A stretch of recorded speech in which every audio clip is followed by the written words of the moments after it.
आज हम बनाएंगे मूंग दाल से बहुत ही टेस्टी और बहुत ही क्रिस्पी चकली, साथ ही बहुत ही हेल्दी भी होने वाली है क्योंकि हमने यहाँ पर मूंग की दाल के साथ गेहूं के आटे का यूज़ किया है। तो इस चकली को आप डब्बा भर कर बनाकर रख लीजिए, चाहे तो चाय के साथ खाइए, सफ़र में ले जाइए या फिर आने वाले त्यौहार पर इसे बनाइए। तो मैं वर्षा भावसार रसोई घर में आप सभी का स्वागत है। तो चलिए फ्रेंड्स, बनाना शुरू करते हैं। बहुत ही आसान और बहुत ही टेस्टी मूंग दाल की चकली। तो इसे बनाने के लिए सबसे पहले हमें ज़रूरत होगी मूंग की दाल की। तो मैंने यहाँ पर ली है आधा कप धुली हुई मूंग की दाल, यानी पीली मूंग की दाल, जिसे बिना छिलके वाली मूंग की दाल भी कहा जाता है और मूंग का मोगर भी बोलते हैं। तो चलिए इस मूंग की दाल को डाल देते हैं प्रेशर कुकर में और पानी डाल के 2 से 3 बार इसे बढ़िया से धो लेते हैं। तो ये लीजिए फ्रेंड्स, मूंग की दाल को मैंने बढ़िया से धो लिया है, लगभग 2 से 3 पानी से अच्छे से धोए इसे। और अब हम इसमें डाल देंगे पानी। तो हमने यहाँ पर आधा कप मूंग की दाल ली थी ना, तो हम यहाँ पर 1.5 कप पानी डालेंगे, या फिर इतना पानी डाल दें कि हमारी दाल अच्छे से पक जाए, लेकिन बहुत ज़्यादा पानी भी नहीं डालें। अब हम इसमें डाल देते हैं आधा छोटा चम्मच नमक। तो इस समय नमक डालने से दाल हमारे अंदर तक बढ़िया से नमकीन हो जाएगी। तो चलिए प्रेशर कुकर का ढक्कन लगा लेते हैं और इसे रख देते हैं गैस पर और 3 से 4 सीटी लगा लेंगे ताकि जो हमारी दाल है ना बढ़िया से पक जाए। तो फ्रेंड्स, ये आपके कुकर पे भी डिपेंड करेगा कि आपको यहाँ पर दाल को पकाने के लिए कितना विसल लगाना होगा। तो मैंने तो यहाँ पर इसमें 4 सीटी ली है। तो कुकर का ढक्कन खोल लेते हैं और चेक करते हैं दाल हमारी यहाँ पर बढ़िया से पकी है या नहीं। तो इसके लिए हमें यहाँ पर दाल बहुत ही बढ़िया से पकी हुई चाहिए, यानी एकदम मेशी से चाहिए। आप देख सकते हैं दाल बिल्कुल बढ़िया से पक चुकी है। तो एक बार इस तरह से दाल को हम घोट लेते हैं ताकि इसमें कोई भी दाना हो वो निकल जाए, ताकि जब हम इसकी चकली बनाएं तो बहुत ही आसानी से हमारे यहाँ पर चकली बन जाए। तो ये लीजिए फ्रेंड्स, दाल को मैंने बहुत ही बढ़िया से घोट लिया है, बिल्कुल मेशी से हमारी यहाँ पर दाल हो चुकी है। तो चलिए अब हम इसमें डाल देते हैं थोड़ा सा पानी, यानी 1/4 कप मैंने यहाँ पर पानी डाला है और पानी डाल के भी इसे अच्छे से मिक्स कर लेते हैं। तो फ्रेंड्स, दाल में पानी बहुत ज़्यादा भी नहीं डालें, अगर पानी की ज़रूरत होगी तो हम यहाँ पर बाद में पानी डाल सकते हैं। तो चलिए दाल को निकाल देते हैं किसी बर्तन में और कुकर के अंदर भी थोड़ा सा पानी डाल के इसी में डाल देंगे ताकि जो ये कुकर है ये भी साफ़ हो जाए और आसपास थोड़ी सी दाल लगी होगी ना वो भी वेस्ट ना जाए, लेकिन बहुत ज़्यादा पानी का यूज़ नहीं करें। तो चलिए ये तैयारी तो हमारी हो चुकी है। अब इस दाल को भी रख देते हैं साइड में और आगे की तैयारी कर लेते हैं। तो अब मैंने यहाँ पर एक साफ़ कॉटन का कपड़ा लिया है। तो अगर हो सके तो ये जो कपड़ा है आप वाइट ही लें। तो अब हम इस कपड़े के अंदर डाल देते हैं 2 कप भरकर गेहूं का आटा। ये जो चकली है ना, हम मूंग दाल और गेहूं के आटे से बना रहे हैं। बहुत ही हेल्दी हमारे यहाँ पर चकली बनने वाली है। और अब हम क्या करेंगे, इस कपड़े को उठाकर यहाँ पर इसकी पोटली बना लेंगे। तो पोटली बनाकर हम यहाँ पर इसकी एक टाइट से नॉट लगा देंगे ताकि आटा कहीं से भी बाहर नहीं निकले और अपने ही भाप में आटा बढ़िया से पक जाए। तो बहुत ही आसान सी रेसिपी है और इस रेसिपी को बनाने में बिल्कुल भी झंझट नहीं है। तो चलिए फ्रेंड्स, अब इस आटे को हमें स्टीम करना होगा। तो मैंने यहाँ पर एक कुकर का पॉट लिया है, तो इसके अंदर हम ये पोटली रख देते हैं। पानी वगैरह में कुछ भी नहीं डालना है। और अब मैंने यहाँ पर एक कुकर लिया है, कुकर के अंदर हम डाल देते हैं पानी। तो लगभग मैं यहाँ पर 1 से 1.5 गिलास पानी डाल रही हूँ और इस तरह से हम एक प्लेट को उल्टी कर इसके अंदर रख देंगे ताकि जो पानी है ना इस पॉट के अंदर नहीं आए। तो अगर आपके पास इस तरह से पोट वाला कुकर नहीं है तो कोई भी आप बर्तन ले लीजिए, उसमें भी आप ये काम कर सकते हो। तो चलिए फ्रेंड्स, इस कुकर को रख देते हैं गैस के ऊपर और हाई फ्लेम पे हम यहाँ पर इसकी 5 विसल लगा देंगे। तो चलिए कुकर में भी 5 सीटी आ चुकी है। देखते हैं आटा हमारा यहाँ पर अच्छे से स्टीम हुआ है या नहीं। तो इस पॉट को बाहर निकाल लेते हैं। तो सावधानी से बाहर निकालिए, ये जो पोटली है पानी में गिरनी नहीं चाहिए, नहीं तो जो आटा है ना पूरी तरह से गीला हो जाएगा। तो चलिए फ्रेंड्स, इस पोटली को खोल लेते हैं। तो आप देखेंगे ना ये आटा जो है बहुत ही बढ़िया से स्टीम हुआ है। इसकी पहचान यह है कि जब इस तरह से हम इसे बाहर निकालें तो ये बिल्कुल पोटली के रूप में ही बाहर आ रहा है, यानी जो इसका शेप है ना पूरा पोटली वाला ही हो चुका है। तो चलिए अब क्या करना होगा, इस आटे को हमें यहाँ पर तोड़ना होगा। तो आप चाहे तो हाथों से इसे तोड़ सकते हैं या फिर आप चाहें तो इसे मिक्सर में भी घुमा लीजिए। तो इस तरह से इसके छोटे छोटे पीस कर लीजिए और फिर आप कुछ देर के लिए मिक्सर चला लीजिए। तो ये जो आटा है ना बहुत ही बढ़िया से टूट जाएगा, लेकिन मैं तो इसे हाथों से ही तोड़ रही हूँ। तो आप अगर चाहें तो ईमान दस्ते से भी इसे कूट सकते हैं, आपका काम जो है बहुत ही आसान हो जाएगा। तो यहाँ पर देखिए इस तरह से मैंने इसे छोटे छोटे पीस में तोड़ लिया है। तो चलिए अब हम इसे एक बार छान लेते हैं। तो जिस छलनी से हम आटा छानते हैं ना, यानी रोटी के लिए हम जिससे आटा छानते हैं वही छलनी का हमें यहाँ पर यूज़ करना है। तो चलिए इसके अंदर हम डाल देते हैं ये सारा आटा।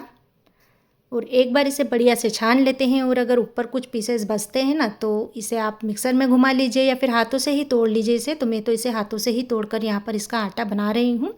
ये देखिए, इस तरह से कुछ देर आप इसे मसल लीजिए, आसानी से टूट जाता है। तो यहाँ पर देखिए, बढ़िया सा आटा हमारा बनकर बिल्कुल तैयार हो चुका है। तो चलिए, अब हम इसमें कुछ मसाले मिला देते हैं। जैसे आधा चम्मच में नमक डाल रही हूँ, थोड़ा सा डाल देते हैं हल्दी पाउडर, और 1 चम्मच में डाल रही हूँ लाल मिर्च पाउडर, और इसी के साथ में यहाँ पर 1 चम्मच काश्मीरी लाल मिर्च पाउडर भी डाल रही हूँ। इससे कलर बहुत ही बढ़िया से आएगा। और थोड़ी सी हम यहाँ पर हींग डाल देते हैं, लगभग 1/4 टीस्पून। तो चलिए, अब हम इसमें डाल देते हैं एक ख़ास चीज़ जो इस चकली को बहुत ही टेस्टी बनाता है, साथ ही चकली हमारी दिखने में भी बहुत ही बढ़िया लगती है। तो 2 चम्मच मैं यहाँ पर डाल रही हूँ सफ़ेद तिल। इसे बिल्कुल भी स्किप नहीं करें, आप इसे ज़रूर से डालें। और 2 छोटी चम्मच हम डालेंगे तेल मोइन के लिए। तो मैं यहाँ पर डिज़ाइनों का एक्स्ट्रा लाइट ऑलिव ऑयल का यूज़ कर रही हूँ। और आधी छोटी चम्मच डाल देते हैं गरम मसाला। तो फ्रेंड्स, इसमें मैंने जो भी मेजरिंग कप या टीस्पून यूज़ किए हैं वो सारे अगारो ब्रांड का हैं। तो अगर आप तेल को और कप को परचेज़ करना चाहते हैं तो इनकी लिंक मैं नीचे डिस्क्रिप्शन बॉक्स में दे दूँगी, आप वहाँ से जाके इसे परचेज़ कर सकते हैं। तो यहाँ पर देखिए, इन सभी चीज़ों को मैंने बढ़िया से मिक्स कर लिया है। तो चलिए, अब बारी है इसका डो लगाने की। तो डो लगाने के लिए हम यहाँ पर इस दाल का ही यूज़ करेंगे। तो पहले आप पूरी एक साथ नहीं डालें, थोड़ा थोड़ा करके ही हम यहाँ पर दाल को डालेंगे। जितनी ज़रूरत होगी बस उतनी ही यहाँ पर दाल डालेंगे। तो फ्रेंड्स, चकली में जितने भी मसाले हैं ना, आप अपने स्वाद अनुसार कम या ज़्यादा कर सकते हैं। अगर आप स्पाइसी खाते हैं तो थोड़ी सी मिर्ची और बढ़ा लीजिए, या फिर आप लहसुन पसंद करते हैं तो आप यहाँ पर कूट कर लहसुन डाल सकते हैं, बारीक कटी हुई धनिया पत्ती डाल सकते हैं, या फिर आप यहाँ पर कूट कर हरी मिर्च का भी यूज़ कर सकते हो। ये बिल्कुल आपके ऊपर है कि यहाँ पर आप इसे किस तरह से बनाना चाहते हो। तो यहाँ पर देखिए, इस तरह से थोड़ी थोड़ी दाल डाल के हम यहाँ पर इसका डो लगा लेंगे। तो चलिए, जो बाकी बची हुई दाल है वो भी हम यहाँ पर डाल देंगे। और अब हम इसका बढ़िया से डो लगाएंगे, और अगर ज़रूरत हुई तो हम यहाँ पर थोड़ा सा पानी यूज़ करेंगे। तो ये मुझे थोड़ा सा टाइट लग रहा है, तो उसी बाउल में मैंने थोड़ा सा पानी ले लिया है। तो पानी डाल के इसे बढ़िया से मसल लेंगे। तो जितनी ज़रूरत हो बस उतना ही पानी डालें, बहुत ज़्यादा पानी की ज़रूरत नहीं होगी। यहाँ पर मैंने 3 से 4 छोटी चम्मच पानी का यूज़ किया है। तो आप देख सकते हैं बढ़िया से यहाँ पर डो लग के तैयार हो चुका है। तो ये जो डो है बहुत ज़्यादा हार्ड भी नहीं है और ना ही बहुत ज़्यादा सॉफ्ट है, नॉर्मल सा ही हमें यहाँ पर डो लगा के तैयार करना है। तो चलिए, डो तो हमारा यहाँ पर लगकर तैयार हो चुका है। तो अब हम क्या करते हैं, इतने डो में से थोड़ा सा डो बाहर निकाल लेते हैं, यानी जितना मशीन में आ जाए बस उतना हम यहाँ पर डो ले लेंगे। और इसके अंदर थोड़ा सा पानी डालेंगे, लगभग 1 से 1.5 छोटी चम्मच। तो पानी डाल के इसे एक बार इस तरह से मसलते हुए चिकना कर लेंगे। तो ऐसा करने से क्या होगा कि जब हम चकली बनाएंगे ना, तो बिल्कुल भी नहीं टूटेगी और बिल्कुल सॉफ्ट हमारे यहाँ पर चकली बनेगी। तो बस इसे कुछ देर इसी तरह से मसलते हुए बढ़िया से चिकना कर लेते हैं। तो यहाँ पर देखिए, बिल्कुल परफेक्ट डो हमारा यहाँ पर बन चुका है, बिल्कुल चिकना सा यहाँ पर डो हो चुका है। तो चलिए, अब हम क्या करते हैं, चकली बनाने वाली मशीन ले लेते हैं और इसमें ये स्टार वाली जाली लगाएंगे, क्योंकि हम यहाँ पर चकली बना रहे हैं ना, तो चकली के लिए तो यही जाली यूज़ होती है। और इस तरह से इसे थोड़ा सा दबा देते हैं और इसके ऊपर की कैप को इसके अंदर फिट कर देंगे। तो चलिए, अब फटाफट से हम यहाँ पर चकली बना लेते हैं। तो चकली बनाने के लिए मैंने यहाँ पर एक थाली को उल्टा कर लिया है और इस तरह से गोल गोल घुमाते हुए हम इसे चकली का शेप दे देंगे। तो चकली बनाना बहुत ही आसान है फ्रेंड्स। अगर आप फर्स्ट टाइम बना रहे हैं इसे, तो 1 से 2 बार थोड़ी सी प्रैक्टिस कीजिए, तो आप बिल्कुल परफेक्ट तरीके से इसे बना पाएंगे। तो अगर आप एक साथ बहुत ज़्यादा बना रहे हैं तो किसी पेपर पर भी इसे निकाल सकते हैं। तो यहाँ पर देखिए, इस तरह से मैंने दूसरी चकली भी बनाकर तैयार कर ली है। साइज़ में मैंने इसे थोड़ी सी बड़ी ही रखी है, क्योंकि दिखने में थोड़ी बड़ी चकली ज़्यादा अच्छी लगती है। तो जो बाकी बची हुई चकलियाँ हैं ना, वो भी हम यहाँ पर इसी तरह से बनाकर तैयार कर लेंगे। तो अभी मैं यहाँ पर पहले कम ही बना रही हूँ, फिर थोड़ी तल लूँगी, इसके बाद में यहाँ पर बाकी बची हुई चकलियाँ बना लूँगी। तो चलिए फ्रेंड्स, यहाँ पर मैंने अभी 5 से 6 चकली बनाकर तैयार कर ली है। तो अब बारी है इन्हें फ्राई करने की। तो बस इस तरह से हमें स्पैचुला से उठाकर इसे गर्म तेल में डालते जाना है। हाथों से आप इसे बिल्कुल भी नहीं उठाएं। और इसके लिए हमें तेल बिल्कुल अच्छे से गर्म चाहिए। कच्चे तेल में आप इसे बिल्कुल भी फ्राई नहीं करें। अगर आप कच्चे तेल में इसे फ्राई करेंगे ना, तो हो सकता है कि ये अंदर जाके खुल जाए, इस बात का आप ध्यान रखें। लेकिन इतना ज़्यादा भी तेल को गर्म नहीं कर ले कि डालते से ही एकदम से लाल हो जाएं। तो यहाँ पर देखिए, एक एक चकली उठाते हुए हम इसमें डाल देंगे, और बहुत ज़्यादा मैं नहीं डाल रही हूँ। अभी मैंने यहाँ पर केवल 4 ही चकली डाली हैं। तो डालने के बाद हमें इसे बिल्कुल भी टच नहीं करना है। कुछ देर हम इसे इसी तरह से छोड़ देंगे, जब इसके ऊपर के जो बबल्स हैं ना थोड़े कम होने लग जाएं। इसके बाद हम इसकी साइड चेंज करेंगे।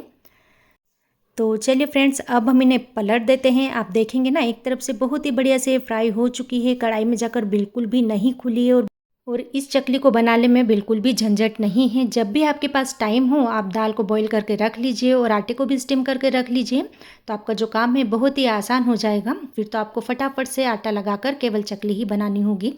तो अब आप देख सकते हैं बहुत ही सुंदर सा कलर आ चुका है। दोनों तरफ से अलट पलट करते हुए बढ़िया से इन्हें फ्राई कर लीजिए।